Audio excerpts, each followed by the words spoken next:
All right, in this next next presentation, first want to say thanks, Matt, Of for course. making your flight this morning and rolling in. Absolutely. Are you Uh, kidding me? It was easy. Like, hey, do you want to come out to the AI Summit and talk to folks about AI and the security controls paper? And I was like, yes, absolutely. Easy win. so Easy the win. so the background here at SANS is that we ended up, and it's not just us.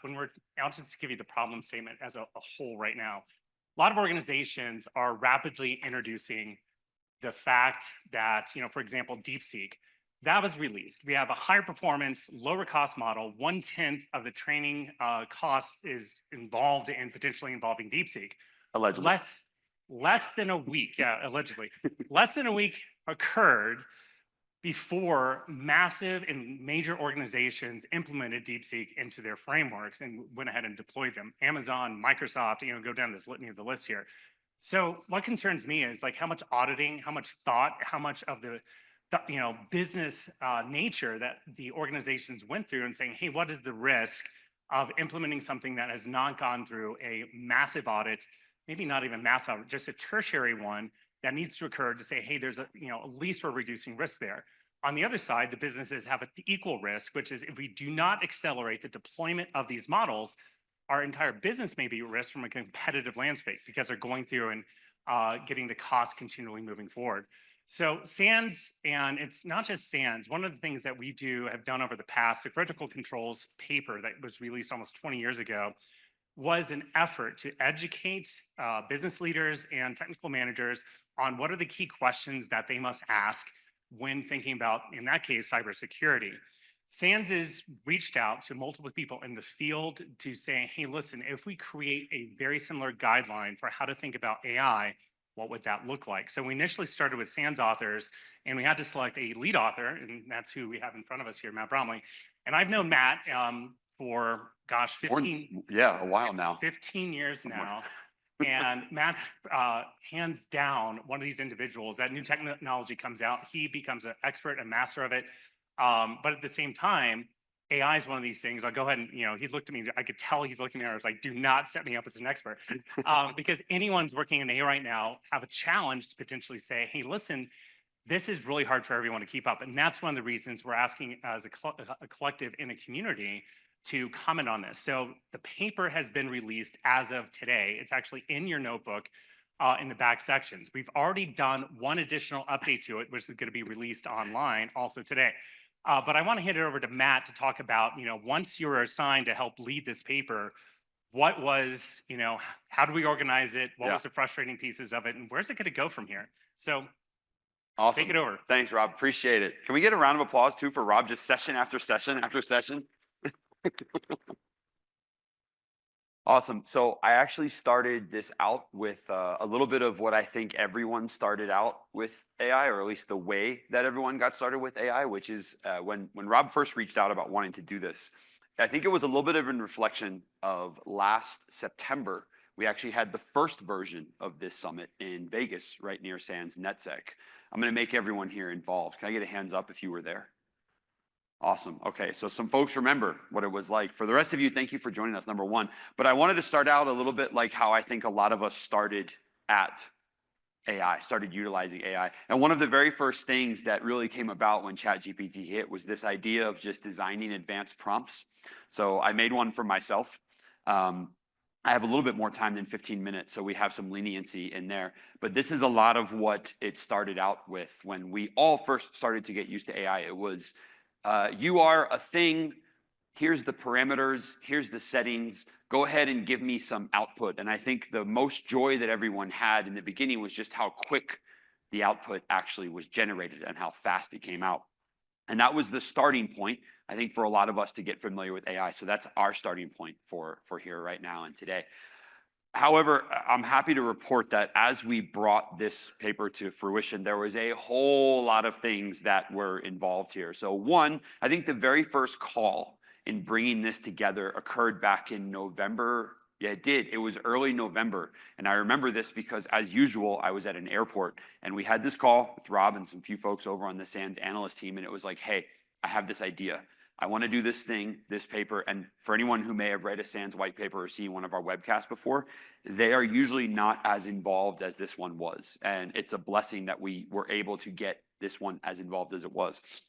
Months and months and months of review. The very first draft of this paper looks nothing like what it does now. And as Rob mentioned, we were furiously getting in a subversion update. So the paper is now at version 1.1 as of today. We were getting a subversion in Thursday, Friday last week. And that's really got to be the precursor for anyone who says, oh, I'm studying AI, I'm becoming an expert, I'm figuring out how to use.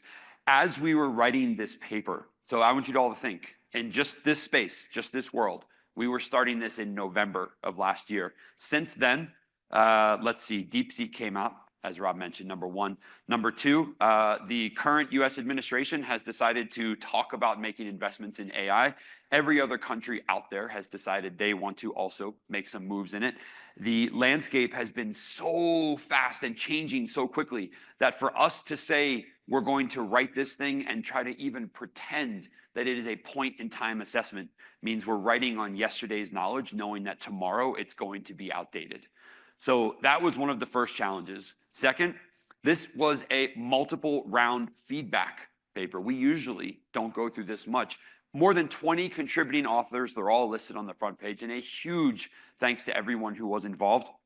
But what that means is, yes? Folks in here that were contributing to this, if you contributed, introduced us to someone to help review it, can you please stand up in the room for the folks? That's you too, Helen. You introduced us to a lot of people. All right. So we have Rob, Helen, there's others here. They're just not in the room right now. Yeah.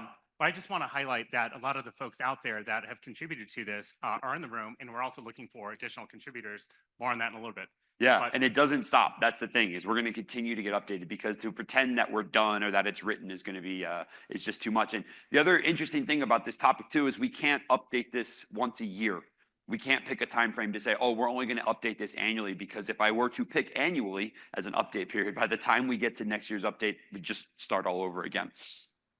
So that introduces the version 1.1 critical Gen AI security controls. So a huge, huge, huge thanks to everyone who brought this together. I wanted to spend just a little bit of time talking about some of the key findings, key takeaways, and then some of the key sections. So one of the issues when you're bringing together any sort of knowledge content on Gen AI usage or AI security controls is, how do I bucket and group this thing? Am I talking about the back-end folks who are building and training LLMs? Am I talking about the front end who are using it? Am I focused specifically on customer usage? There's a lot of different pieces.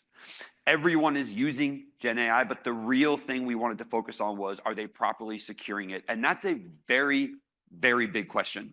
Because when I say using Gen AI, you all probably have different ideas of what it means to actually use it. I was talking with someone right before this who I know is using AI for, Gen AI, I should say, for advanced code development.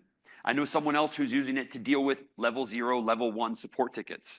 I know another person who's using it to not eliminate, augment their tier 1 SOC.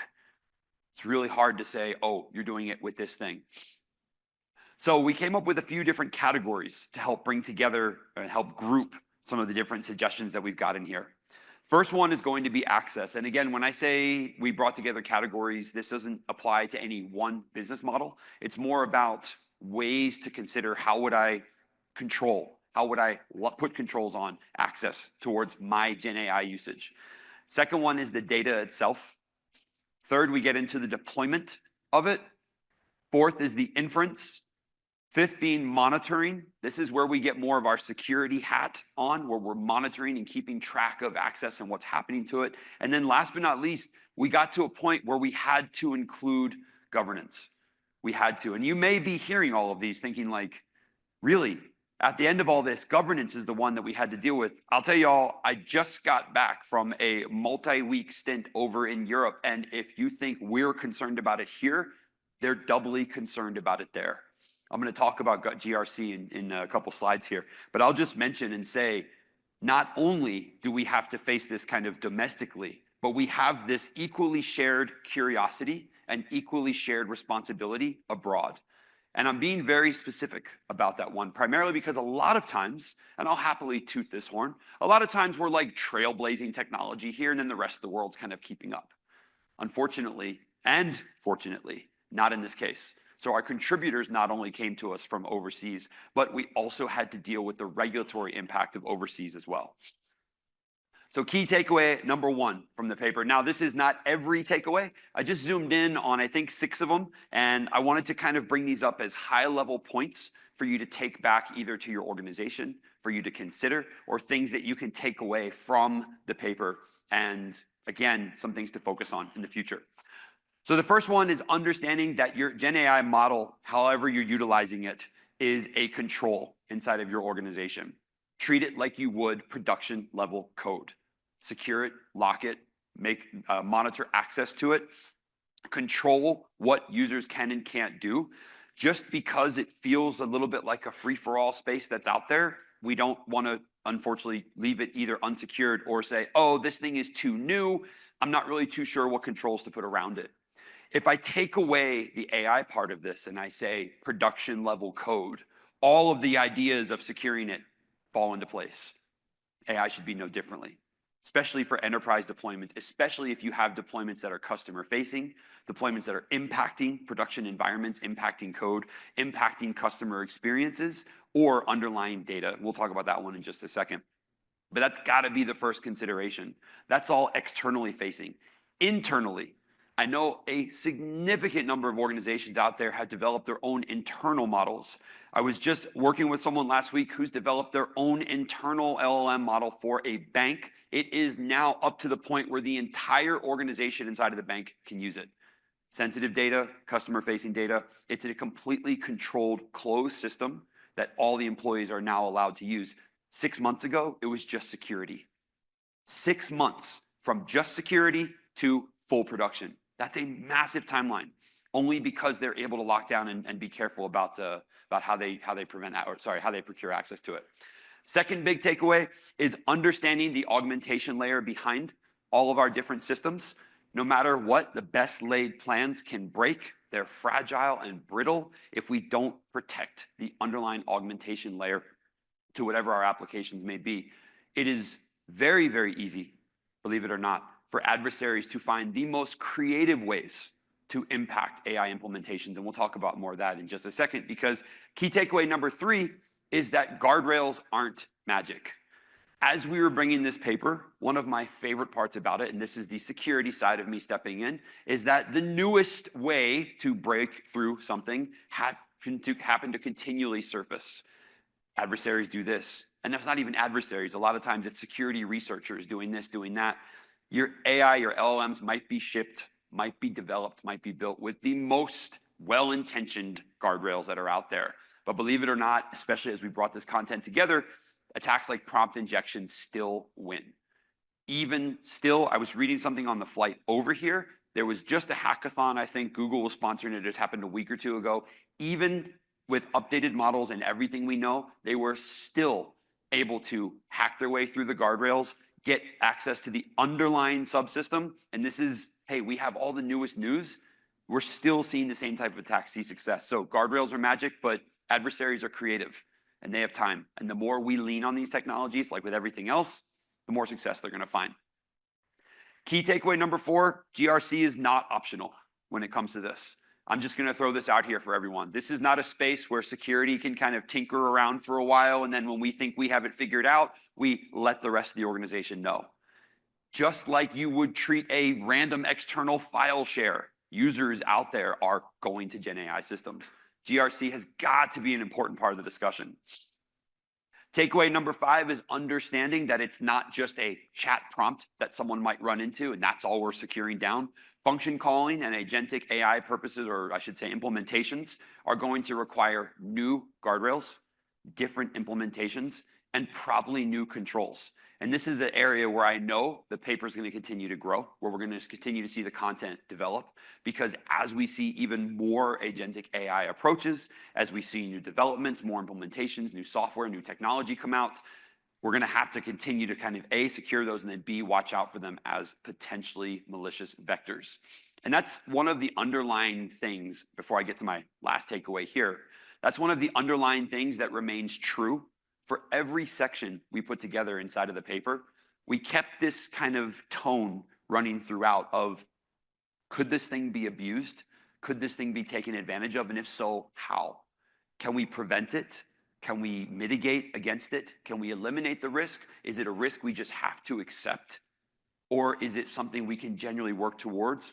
And of course, as a part of all that, as we went through these multiple rounds of reviews, we kept getting, but wait, there's also this, there's also that. The moment when you think you've got a good framework in place, someone says, but what about this brand new thing that could be abused out there? So inference APIs and attack surfaces also, inference APIs existing as attack surfaces is yet another avenue to remind us this is a complex technological implementation, and our adversaries will continue to probably find ways in that we might not have even thought about before. And I'm not here to like vaguely say, watch out, the adversaries are coming. It's more about some of the biggest takeaways as we brought this paper together that we learned as we were authoring it was, wow, this is an extremely advanced, but also immature technology. And it gave us a really cool chance to say, we're not talking about securing enterprises with 30, 40 years of experience behind us. This is something that the world's kind of harnessed really quickly. So let's focus on ways we can secure it, knowing what we know from before. So I'm going to sum up and finish up here with about 4 minutes. And I didn't realize it was between me and, I'm your stop before break. So I figure everyone's either fiending for caffeine or something, but we'll see. But I wanted to also include a few kind of big takeaways of things we should do this quarter, or like actionable takeaways. This is without a doubt more guidance, more high-level things. I want you to walk away and dig into a little bit deeper. But if I had to say, what can I do today, or what should I be talking to my organization about, or what things should I be mentioning to that GRC team you said is out there? First one is going to be inventorying how you are utilizing it, not just models making decisions, but how AI is being used inside of your organization. 2, implement monitoring. I cannot stress this enough. This is that security hat coming in. See who's doing what, how are they accessing it, what can my data access, what can my users access, where's the middle ground, what do I or do I not have visibility into. Control that access as well. Control it, not again because we don't want folks to use it, but control it so that we have the ability to wrap those security controls around it. And I have to insert a little bit of a delineator here, primarily because we're once again back to the path of least resistance. If I have an AI implementation inside of my organization, but I prevent users from using it, they're going to go the external drive route. They're going to look for, I'll just upload it and then access it from home. It's nothing for me to go to chat.openai.com and take advantage of my own ChatGPT instance when I might be unfortunately violating corporate policy or, again, the intended use of it. And that leads us to educating employees. This is going to be the big step for all of us. I know it feels like we're talking about like spear phishing now, doesn't it? But that was like the route that we came back to. Was we had to continually get to this point of what's one of the best mitigations we have? It's educating and working with employees to let them know, here's how this thing that you keep hearing about is being used at our company. Here's how you can use it. Here's how you can't use it. Implement guardrails to support the cans, and implement detections and implement monitoring to help bolster those cannots. So that way, when something does happen, we're not caught off guard.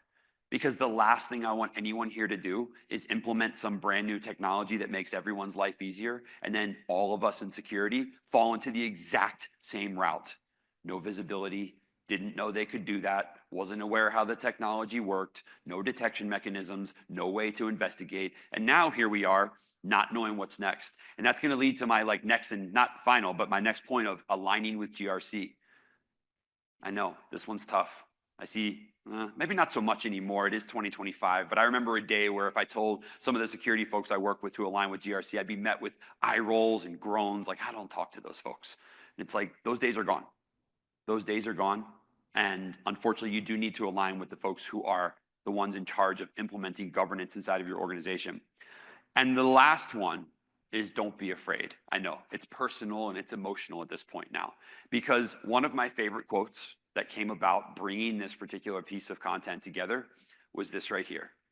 The biggest risk in AI is not using it inside of your organization. And this is where we get to a real, I should say, a self-realization of just what this technology can do here for us. So in my final 30 seconds or so, I'm going to actually go back one and just say it was a ball putting this together, number one. Number two, you'll continue to see updates as time goes on. Three, folks, we are sitting at both one of the most amazing crossroads you'll ever see and also one of the scariest. You might notice during this whole time, I didn't spend any time talking about adversaries using AI. It's not really where we're at right now. I want us to make sure we can lock it down and secure it. But with that said, Rob, we'll close out, and I think it's break almost.